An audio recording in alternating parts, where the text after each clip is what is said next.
마가복음 강의 21번째 시간입니다.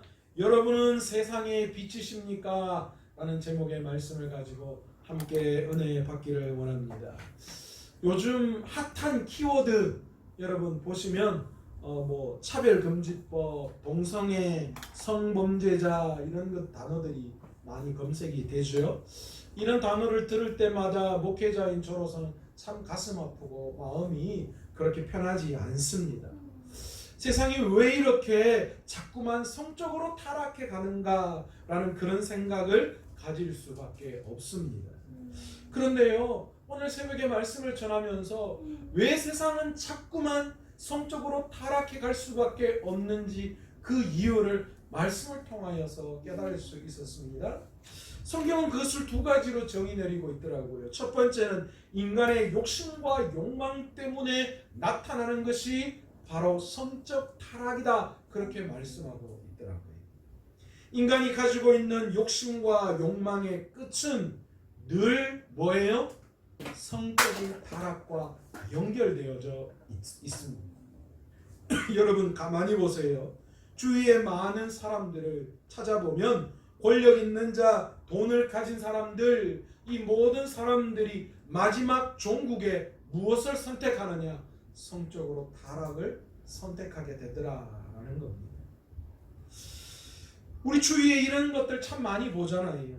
정치인들, 경제인들, 종교인들, 지식층들, 이 모두 다 성 스캔들이 사실 빠질 수 없이 나타나는 거예요. 요즘 많잖아요, 그죠? 뻑하면 어떻게 저 사람이 저럴 수 있나? 박모 시장님 같은 경우도 마찬가지죠. 참 안타까운 일이에요. 그런데 성경은 그것을 이야기해요. 욕심과 욕망을 추구하면 결국에는 마지막 그것의 종착역은 성적인 타락이다.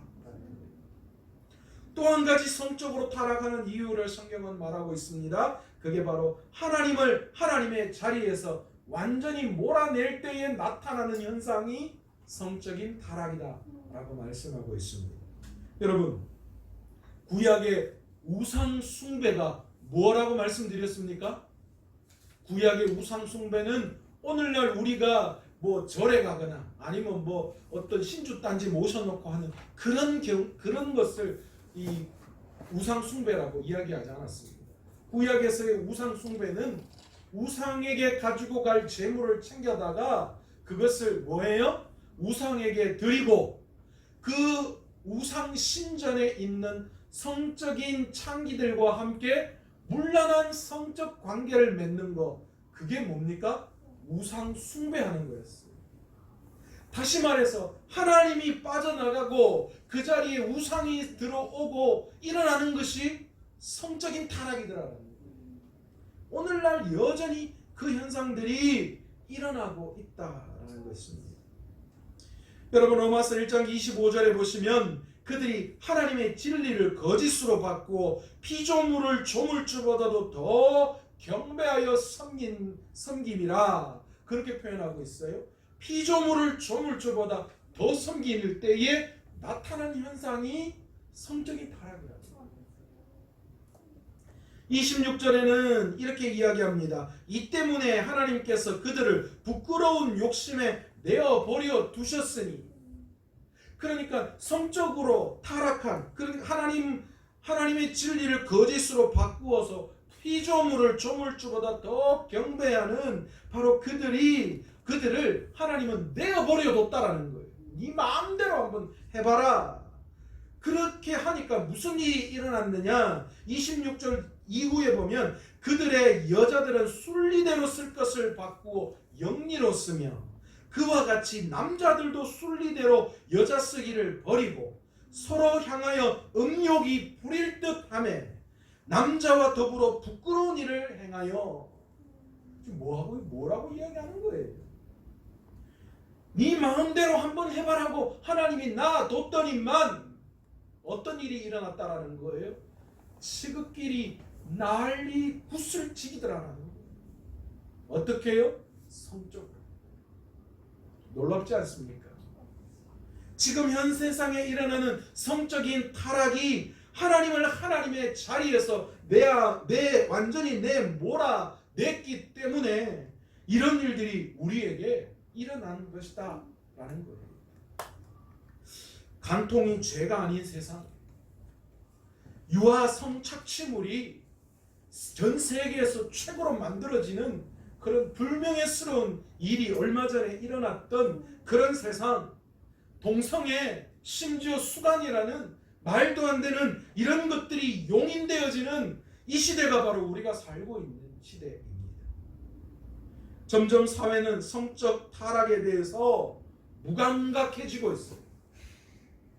심지어 성적 타락을 용인하는 일까지 일어나는 거예요.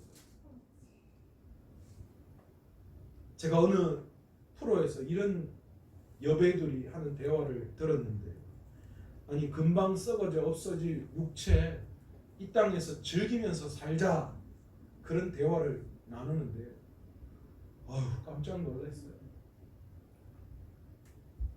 왜 그럴까요? 그들 안에 하나님이 없기 때문에. 아니 어쩌면 하나님은 계신데 하나님이 계셔야 할 그 자리를 그들이 자기 자신이 그 위에 올라와 있거나, 아니면 세상의 성공, 자신이 추구하는 욕심과 욕망이 주님이 올라가셔야 할 그 자리에 여전히 떡하니 놓여져 있기 때문에 나타나는 현상이다라는 것이지. 하나님을 하나님의 자리에서 몰아내면 나타나는 또 하나의 현상이 있습니다. 로마서 1장 28절에 보시면, 또한 그들이 마음에 하나님 두기를 싫어하며 하나님께서 그들을 그 상실한 마음대로 버려두사 합당치 못한 일을 하게 하셨으니, 여러분 이 합당치 못한 일이 무엇인가를 1장 29절에 쭉 나열하고 있는데요. 불의, 추악, 탐욕, 악의가 가득한 것, 사기, 살인, 분쟁, 악독, 비방, 미워하는 것, 능욕하는 것, 교만하는 것, 자랑하는 것, 악을 도모하는 것, 부모를 거역하는 것, 우매하는 것, 배약하는 것, 무정한 것, 무자비한 것, 이 모든 것들이 하나님이 원하시는 합당치 못한 일들 중에 들어가 있다라는 거예요. 여러분 이 모든 것이 지금 어떻습니까? 오늘날 이 시대에 여전히 일어나고 있는 것 중에 하나다라는 것이죠. 이것이 우리의 현실입니다. 예수님께서는 이런 시대를 살아가는 우리들에게 무엇라고 말씀하셨습니까? 마태복음 5장 13절에 먼저 너희는 세상의 소금이라 그렇게 말씀하셨습니다. 소금이 만일 그 맛을 잃으면 무엇으로 짜게 하리요? 후에는 아무 쓸데없이 다만 밖에 버려져 사람에게 밟힐 뿐이니라 그렇게 말씀하시죠. 또 우리에게 뭐라고 말씀하시느냐? 마태복음 5장 14절에서 너희는 세상의 빛이라. 산 위에 있는 동네가 숨겨지지 못할 것이요 사람이 등불을 켜서 말 아래에 두지 아니하고 등경 위에 두나니 이러므로 집안의 모든 사람에게 비추느니라. 그 다음 16절이 압권입니다. 이같이 너희 빛이 사람 앞에 비추게 하여 그들로 너희 착한 행실을 보고 하늘에 계신 너희 아버지께 영광을 돌리게 하라. 아멘. 할렐루야. 아멘. 아멘. 여러분 오늘 그리스도인이 세상을 어떻게 살아야 하는지 마태복음 5장 16절에 주님께서 분명히 우리에게 말씀하고 계십니다. 뭐라고요? 어떻게 해요? 우리가 세상의 빛이 되어야 됩니다. 그 빛으로 다른 사람들에게 착한 행실로 그 빛을 나타내어야 한다. 그리고 그 빛을 나타낼 때에 비로소 뭐가 된다라는 거예요? 하늘에 계신 아버지께 영광이 된다라고 말씀하시는 거예요. 여러분 우리 모두는 하나님의 영광을 위해서 존재하는 자들 아닙니까? 인간의 제일 되는 목적은 뭐라고요? 하나님을 영화롭게 하는 것이다라고 분명히 말씀하고 있어요. 그런데 그 영화롭게 하는 방법을 주님께서 이 땅에 오셔서 우리에게 분명히 말씀하셨어요. 너희는 빛이라. 착한 행실로 너희 빛을 드러내고 그것으로 말미암아 하나님께 영광을 올려드려라 분명히 말씀합니다. 어떤 광고를 보니까 이렇게 선전하더라고요. 신용을 지키지 않는 사람들로 빛을 잃어가는 우리 사회, 공공신용 정보가 밝히겠습니다. 당신의 희망찬 미래를 위해 고려할 수 있을 때 고려하세요. 그렇죠? 들어보셨어요? 참 교회가 빛이 안 되니까 별 희한한 이게 뭐냐면 이 채권 추심하는 회사 광고예요. 그러니까 돈 안 갚는 세상이 때문에 세상이 어두워지는데 자기네들이 빛이 되어 주겠다라고 하는 거예요. 교회가 빛 역할을 못하니까 채권 추심 회사가 빛을 밝히겠어요. 마가복음 4장 네 가지 비유를 들어 말씀하고 있습니다. 지난 시간에 첫 번째 비유 뭡니까? 씨 뿌리는 자의 비유를 봤습니다. 두 번째 오늘 우리가 볼 비유는 뭡니까? 등불의 비유입니다. 주님께서는 4장 2절을 통하여 여러 가지 비유를 통하여 우리에게 가르쳐 주시겠다 말씀하셨습니다. 여기에서 여러 가지를 비유로 가르쳐 주시겠다는데 여기 그 여러 가지가 뭐냐? 바로 하나님의 나라의 비밀을 우리에게 비유로 가르쳐 주시겠다라고 말씀하신 거죠. 먼저 우리는 10분인자의 비유를 통하여 무엇을 배웠습니까? 좋은 땅에 심겨진 하나님의 말씀은 30배, 60배, 100배의 놀라운 열매를 맺는다. 아멘. 똑같이 복음은 똑같이 하나님의 말씀의 씨앗은 우리에게 들려지죠. 그런데 어떤 사람의 밭에서는 30배, 어떤 사람의 밭에서는 60배, 어떤 사람들의 밭에서는 100배의 소득이 일어난다라는 거예요. 반대로 말라 타 죽는 그런 일도 있다라는 거예요. 씨의 문제가 아니라. 그러면서 주님이 뭐라고 말씀하시는 거예요? 우리의 마음밭에 따라서 놀라운 결실. 그런데 이 결실은 단순히 인간의 노동력으로 인해서 풍년을 얻는 그런 결실이 아니라 하나님이 개입하셔서 역사하시는 결실이라는 거예요. 풍년이라고 이야기할 때 사람이 할 수 있는 최고의 풍년은 뿌린 씨앗의 10배를 거두는 거예요. 그런데 성경은 30배, 60배, 100배라고 말합니다. 이삭이 흉년 때에 몇 배의 소득을 올렸다고요? 100배 올렸다. 이거는 다른 말로 이삭의 힘이 아니다라는 것을 성경은 분명히 말씀하시기 위해서 이삭이 흉년 때에 100배의 소득을 올렸다 말씀하시는 거예요. 그러니까 하나님이 역사하셔서 그렇게 됐다라는 걸 보여주는 거죠. 마찬가지입니다. 30배, 60배, 100배라는 말씀은 우리가 말씀을 믿음으로 받아서 좋은 밭이 되어서 믿음으로 그 말씀을 받을 때에 하나님께서 우리와 함께 일하셔서 30배, 60배, 100배의 이익을 나게끔 하신다라는 그 말씀이시죠. 그리고 두 번째 오늘 등불의 비유를 말씀하셨습니다. 오늘 이 등불의 비유를 말씀하시면서 세 가지 등장하는 단어가 있습니다. 말이라는 단어와 평상이라는 단어와 등경이라는 단어를 사용하셨습니다. 예수님께서는 당시 일상에서 사용하는 물건을 가지고 비유의 말씀을 드신 거예요. 여기에서 말이라고 하는 것은 아시죠? 곡식을 측정할 때 쓰는 한 말, 두 말 우리가 이러잖아요. 그러니까 한 대, 두 대 하는 것처럼 이렇게 꽤 애법 깊숙한 그런 원통형의 그런 걸 이 단위를 말이라고 하지. 또 평상은 무엇입니까? 사실 이 평상이라는 단어가 해석하기가 쉽지가 않아요. 왜냐하면 이게 문화가 다르니까요. 사실 이 평상이라고 이야기하는 이 단어는 당시 그 예수님 시대 당시 식사를 할 때에 식탁에 차려진 그 옆에서 이렇게 비스듬히 눕듯이 이렇게 기대어 앉는 그런 침상을 이야기하는 거예요. 우리 왜 옛날 로마 시대 뭐 그런 영화 보면 한 상 차려놓고 이렇게 멋들어진 옷을 입은 사람이 옆에 이렇게 임금님들이 보령입니까? 뭐 그거 하듯이 이렇게 다 기대서 뭘 먹잖아요. 그런 걸 말하는 거예요. 사실은 그래서 이걸 이제 우리나라 정서로 평상, 이게 평상 펴놓고 밥 먹는 것처럼 그렇게 썼는데 사실은 침상에 더 가까운 그런 표현입니다. 어쨌든 바로 그런 게 평상의 의미죠. 그리고 등경이 등장합니다. 이거 옛날 우리가 있었던 이 뭡니까? 호롱불을 얹거나 걸도록 하는 이렇게 길다란 막대기 같이 밑이 판판하게 되어 있는 그런 등경이라는 도구가 나옵니다. 전기가 있는 이 시대에는 사실은 이런 표현이 상당히 낯설게 느껴지지만, 그러나 당시 전기가 없는 시대에서 이 비유는 너무나도 하나님의 나라를 표현하는데 적절한 것이었다라는 것이지. 저녁이 되어 어두워지면 그 어둠을 밝힐 도구가 반드시 있어야 했습니다. 그것이 바로 등잔입니다. 심지가 있는 기름 그릇이죠.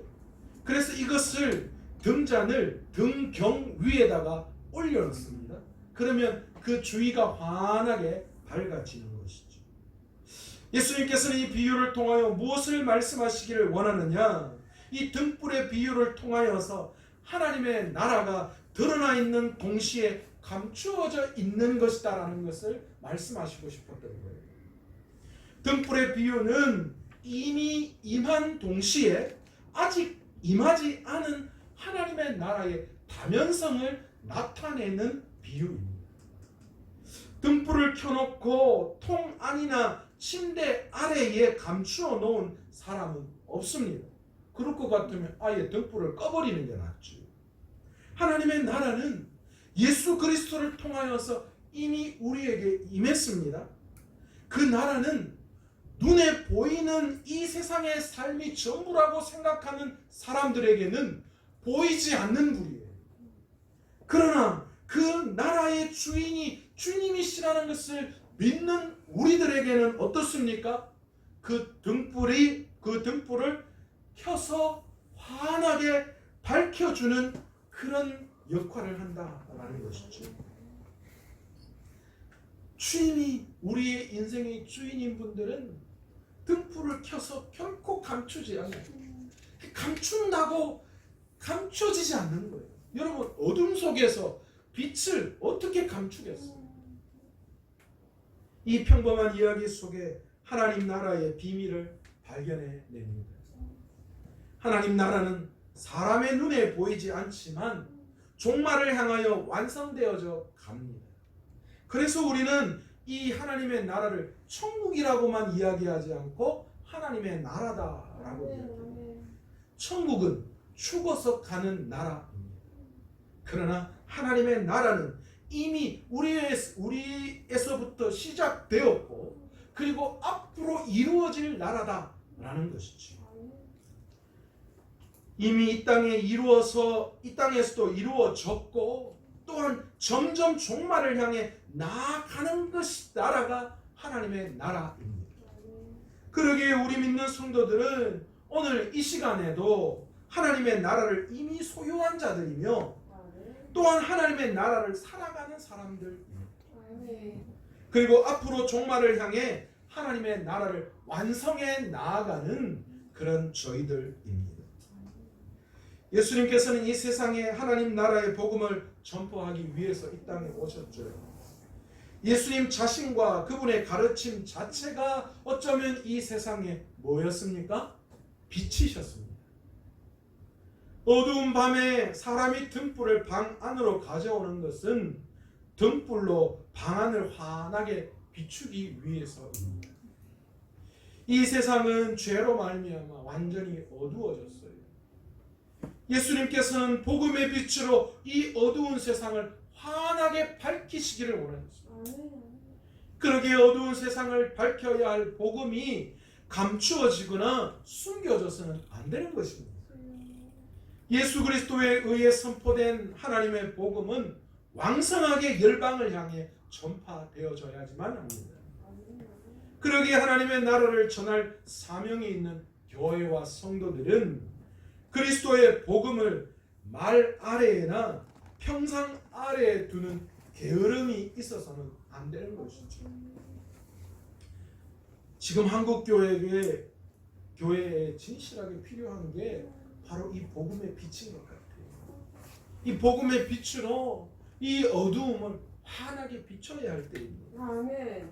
하나님 나라의 복음만이 이 어두운 죄 가운데 있는 영혼들을 영원한 생명의 빛으로 건져낼 수 있습니다.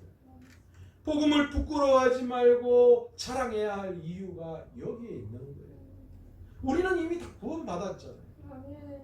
그렇다면 구원받은 우리들이 그 복음을 부끄러워하고 감추는 것이 아니라 환하게 드러내고 자랑하여서 이 아멘. 어두운 세상 비춰야 할 의무가 우리에게 다 있다. 아멘. 아멘. 요즘 이 시대의 그리스도인들의 문제점이 뭐라고 생각하십니까? 저는 성경에서 너희는 빛이라 말씀하신 그 빛의 삶을 살아가지 못하기 때문이라고 생각합니다. 누가 빛인지 누가 어둠인지 알 수가 없어요.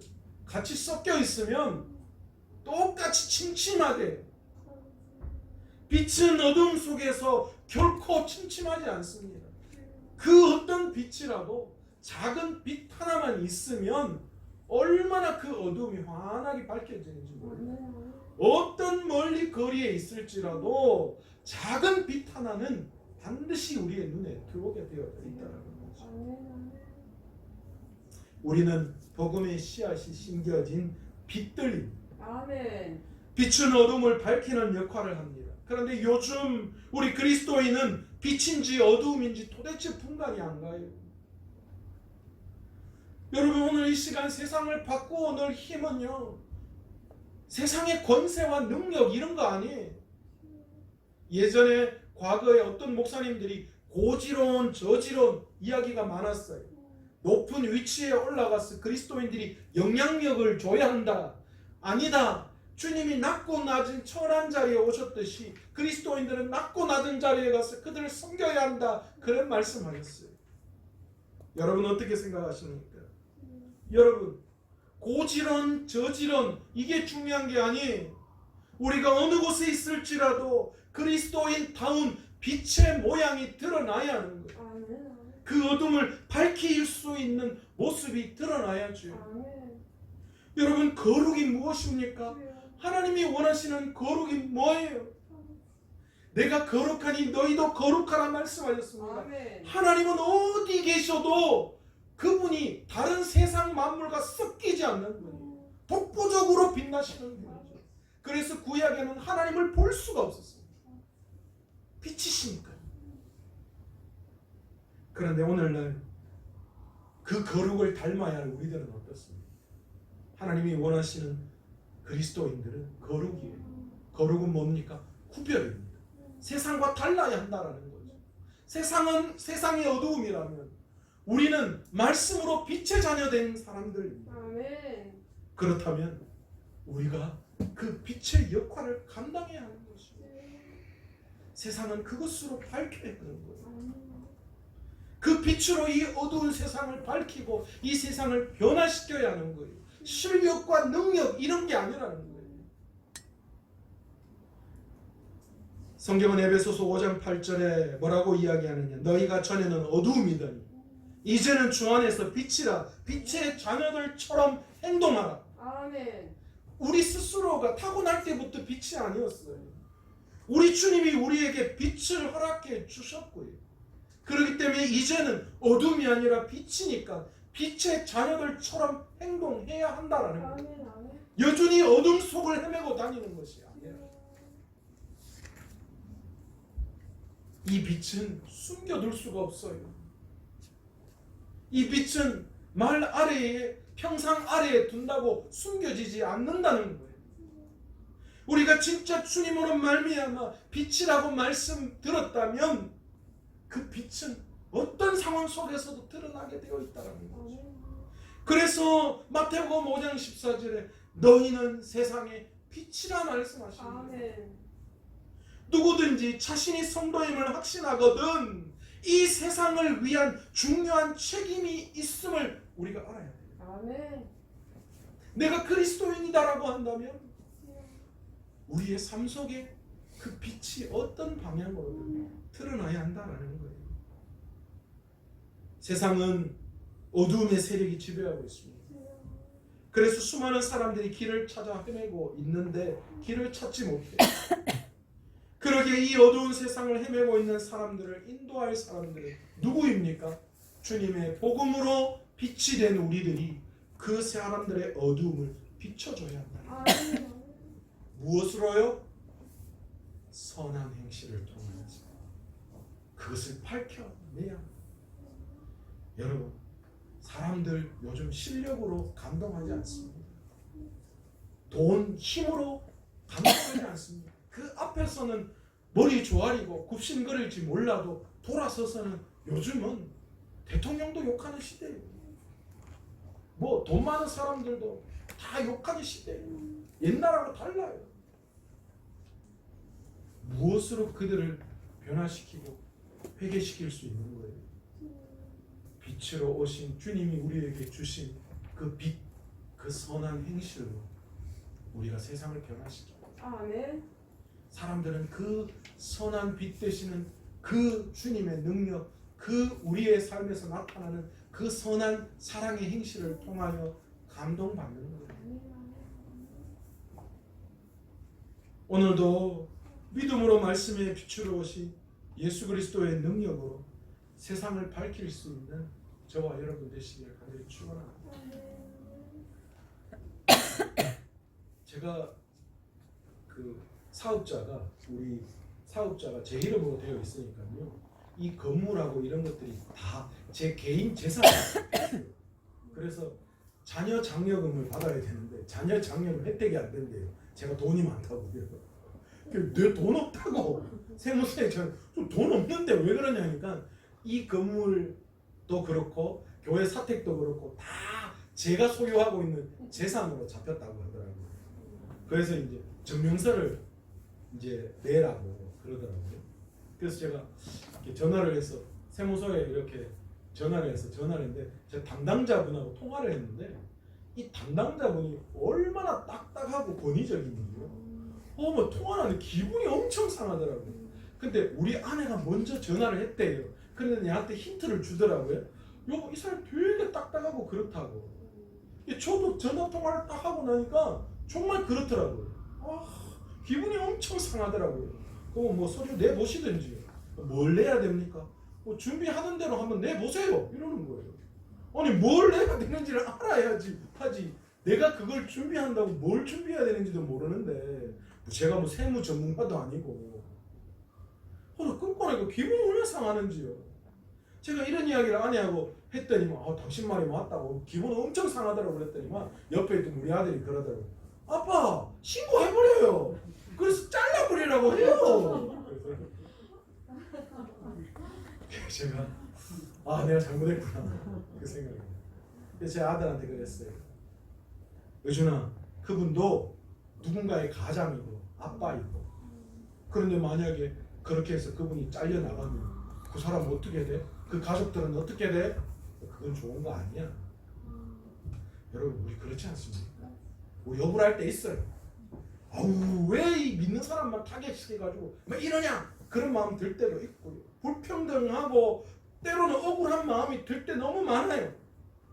그러나 주님이 원하시는 그것을 그것대로 갚는 것이 아니라 악을 악으로 갚는 것이 아니라 주님이 원하시는 건 뭐예요? 빛으로 오신 말씀으로 선한 행실을 통하여 그들을 감동시키는 거예요. 이야, 이래도 이 사람들이 그러네? 그 선한 행실이 세상을 변화시킬 줄로 믿습니다. 저는 오늘 우리 그리스도인들이 바로 그런 모습이 드러나야 한다고 생각합니다. 그래서 주님은 오늘 말씀을 통하여 너희는 세상의 빛이라. 빛은 어둠이 덮을 수가 없다라고 이야기합니다. 아무리 핍박해보세요. 핍박하면 핍박할수록 복음의 능력은 더 확장될 줄로 믿습니다. 그게 교회사에 나와요. 순교가 더 많아지면 많아질수록 교회는 더 번창했어요. 더 크게 역사하시는 거예요. 여러분 오늘 이 시간 우리가 되찾아야 할 게 선한 마음, 세상을 빛으로 변화시키는 선한 행실이 오늘 우리의 삶에 나와야 하는 줄 믿습니다. 우리가 바보라서 그렇습니까? 멍청했어요. 실력 없었어요. 천만에요. 다 알아요. 다 알지만 너가 아무리 그래도 내 너하고 똑같이 안 된다. 너하고 똑같이 하면 똑같은 사람밖에 안 되잖아요. 어둠 속에 빠져있는 그 똑같은 사람하고 우리가 어떻게 똑같이 할 수 있어요? 우리는 빛의 자녀들. 아멘. 너희는 세상의 빛이라 말씀하셨는데 그 빛다운 삶을 오늘 이 시간 저와 여러분이 살아갈 수 있기를 간절히 축원합니다. 아멘. 오늘 이 시간 아멘. 말씀을 생각하시면서 기도